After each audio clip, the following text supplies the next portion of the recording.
Nên từ nhiều lần từ chối vẫn sống những câu nói lời yêu. Cause my papa say con đường tin bất cứ thế nào bao lời ngân nga chỉ môi tôi đã nói mấy trong nhân lên baby I'm sorry không quen anh sẽ ra đi baby sẽ ra đi trước khi em mất đi trước một baby I'm sorry không quen anh sẽ ra đi không thích anh mà nhanh quá đi à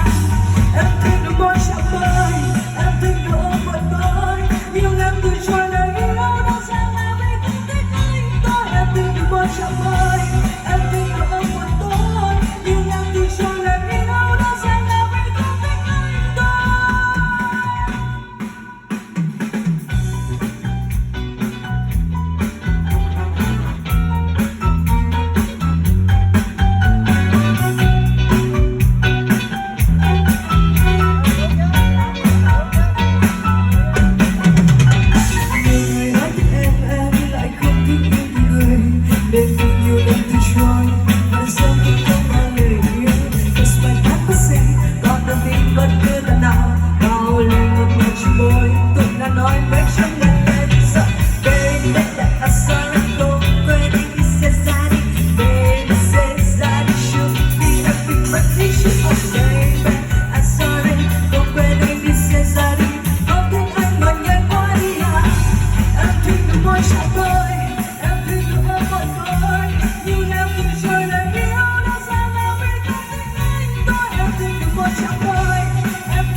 Em thích được ôm một tôi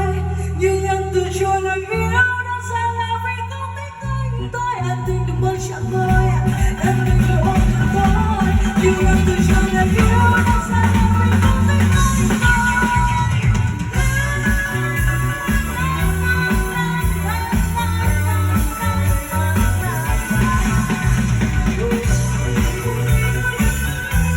nhưng em từ chối